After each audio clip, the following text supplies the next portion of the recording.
रक्षाबंधन के पावन पर्व पर आप सभी भाई बहनों को बहुत बहुत बधाई और स्नेह की डोर को मजबूत बनाए रखने के लिए शुभकामनाएं। भाई बहन का रिश्ता एक ऐसा संबंध होता है जो आयु में कम या ज्यादा होने के बाद भी मैत्री और स्नेह की डोर से बंधा रहता है। इस अर्थ में देखा जाए तो रक्षाबंधन भाई बहन के परस्पर पूरक होकर एक दूसरे की उन्नति या प्रगति में सहयोगी होने के अर्थ में है। कभी कभी ये रिश्ता मैत्री से बढ़कर गुरु शिष्य की तरह या माता पिता की तरह रिश्तों की सर्वोच्च ऊंचाई तक पहुंच जाता है। आज हम आपकी मुलाकात ऐसे ही बहन और भाइयों से कराने जा रहे हैं।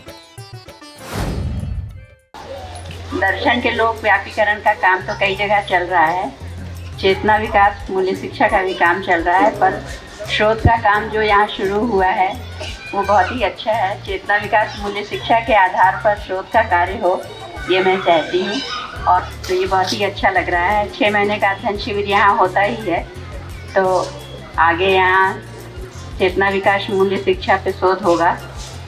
बहुत ही सारी शुभकामनाएं।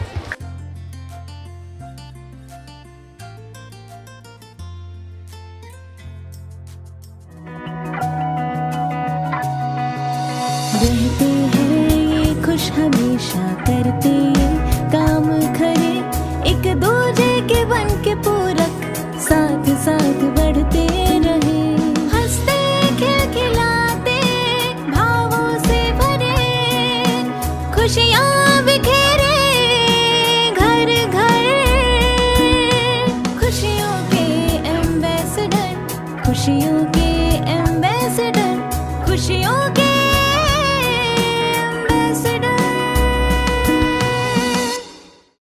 बेहद सादगी के साथ रहते हुए असाधारण रूप से सरल सहज कर्तव्यनिष्ठ रहना, पूरे विश्व को अपने एक वृहद परिवार के रूप में देखना, स्वीकारना और जिम्मेदारी के साथ हर एक व्यवस्था में ताउम्र भागीदारी करना।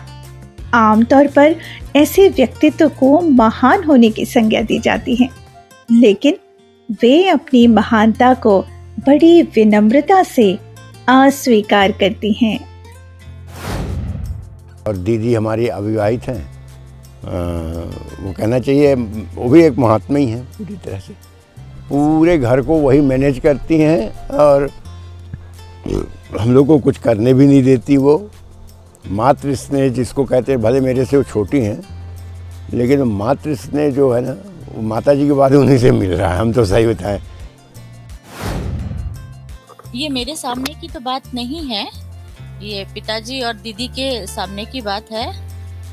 पर विवाह ना करें या विवाह करें, दोनों में तो सुखी होने की ही बात है। तो यदि हम आचरण को देखते हैं कि सामने वाला ऐसा रहना चाहता है, तो फिर उसमें तो कोई प्रॉब्लम नहीं है। बहुत अच्छा लगता है भैया, मुझे तो अच्छा लगता है। शादी की ओर तो बिल्कुल ध्यान ही नहीं जाता एक तो, और इतने बड़े परिवार में सबको मतलब बहुत अच्छे से समृद्धि पूर्वक जीते हुए देखती हूँ, तो बहुत अच्छा लगता है। विश्वास तो अपना प्रबल होता ही है सबको देख के, और विश्वास मेरा पहले से भी बहुत प्रबल है भैया। विश्वास में कहीं कोई कमी नहीं है मेरे। डॉक्टर शारदा शर्मा, जो सभी के लिए अम्बा दीदी हैं, जिन्होंने अपने माताजी और पिताजी के आचरण को अपने जीवन में इस तरह से उतार लिया है कि माता पिता और भाइयों से दूर ना होने के लिए विवाह करना ही अस्वीकार कर दिया। भाई लोग तो अपने अपने काम के लिए चले गए। छोटे वाले भाई ने वर्कशॉप कर लिया, बड़े वाले भाई की नौकरी लग गई नगर पंचायत में, उनकी शादी हो गई बड़े भैया की। फिर पिताजी ने मुझसे भी पूछा शादी के लिए, तो मैंने मना कर दिया। फिर छोटे भाई की शादी कर दी है 91 में, मार्कंडे भैया की शादी हुई 84 में।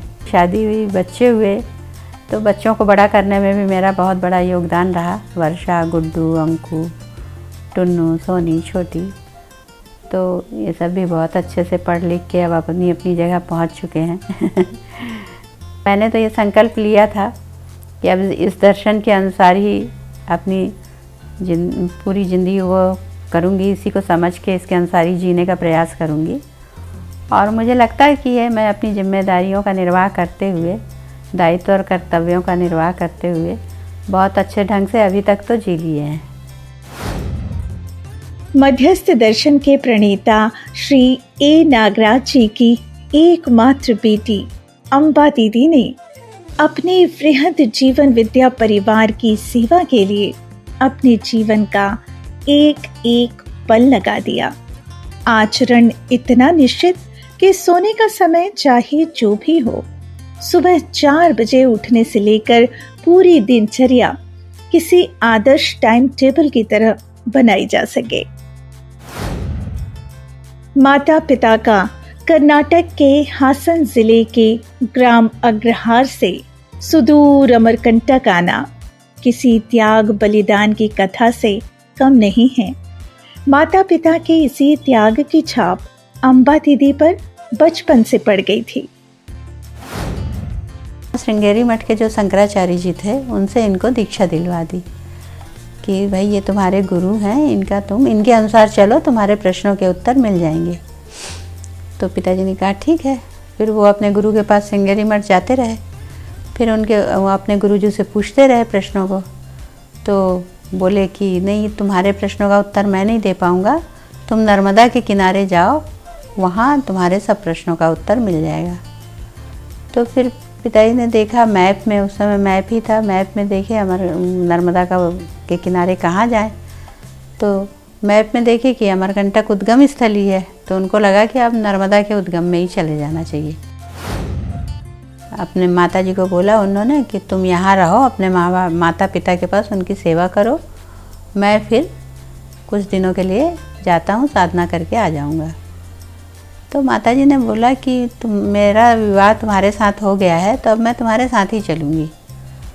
तो बोले नहीं, ऐसा मत करो, वहाँ निर्जन जगह है, वहाँ जंगली जानवर कोई आके मेरे को खा लिया तो फिर क्या करोगी तुम। तो माता जी बोली कि ये तुम्हारा गणित गलत है, हो सकता है मुझे ही पहले खा ले, ये तो कोई निश्चित नहीं है ना कि तुमको पहले खाएगा या मेरे को पहले खाएगा, तो अपन दोनों ही चलते हैं।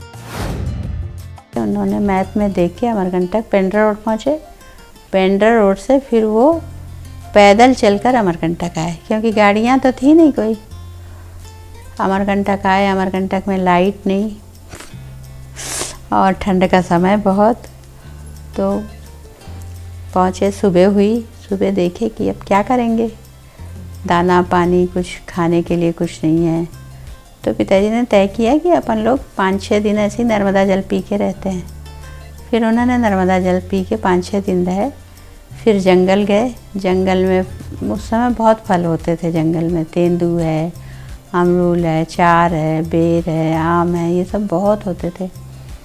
तो पिताजी लोग जंगल गए, जंगल के कोमल पत्ते खाए और नर्मदा जी का जल पिए। ऐसे करके 3 वर्ष निकाले। अमरकंटक की वादियों में ही अम्बा दीदी और उनके दोनों भाइयों का जन्म हुआ।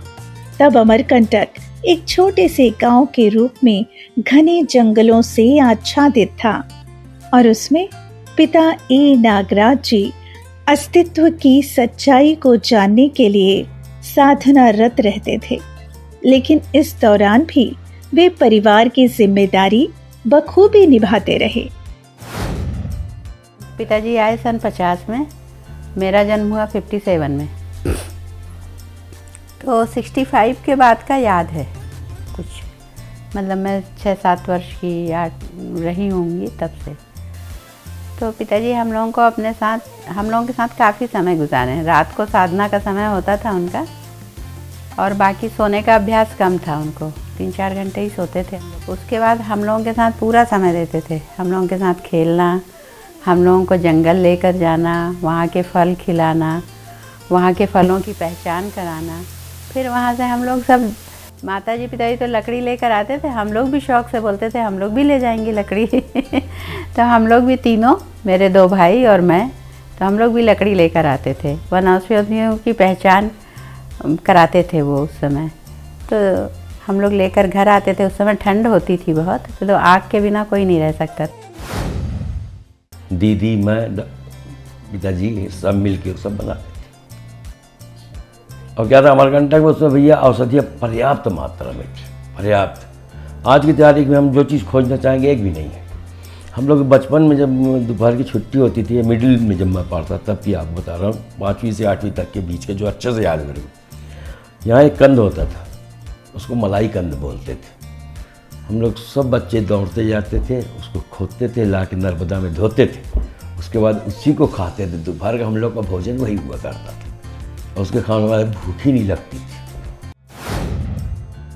बचपन तो मतलब बचपन के बारे में जैसे बाबा जी जो पिता का स्नेह है ना, वो ज़बरदस्त दिए। हम लोग के साथ खूब खेलते रहे, खूब खेलते रहे, दौड़ना भागना, जो बच्चे लोग गेम खेलते हैं सब वो हम लोग के साथ खेलते रहे। वो मेरे को अभी भी स्मरण है, खूब मज़े से खेलते रहे। ऐसा लगता नहीं रहा कि इतने महान आत्मा के साथ हम लोग खेल रहे हैं, वो तो बचपना ही था।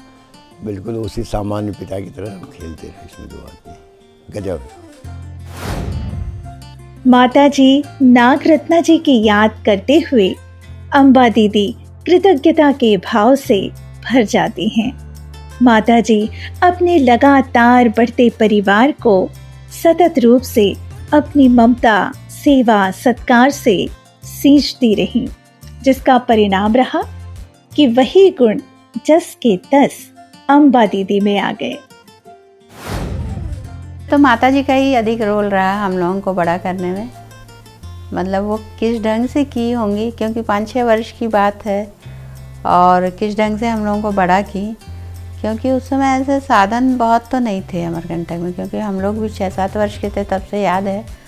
तो ऐसे कपड़े भी नहीं होते थे, बहुत आग के सहारे ही बड़ा की होंगी, और खाने के लिए भी कुछ नहीं होता था।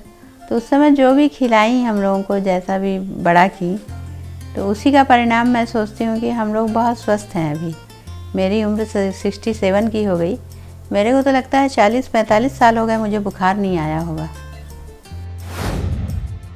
Strength in that woman, my माता, grandmother, was unmatchable, exceptional. उतनी स्ट्रॉन्ग महिला मैंने कभी नहीं देखी।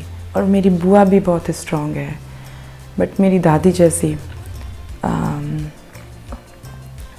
हम छोटे थे तो हमारे यहाँ कभी भी लोग आ जाते थे, मतलब कोई प्लान नहीं होता था कई बार।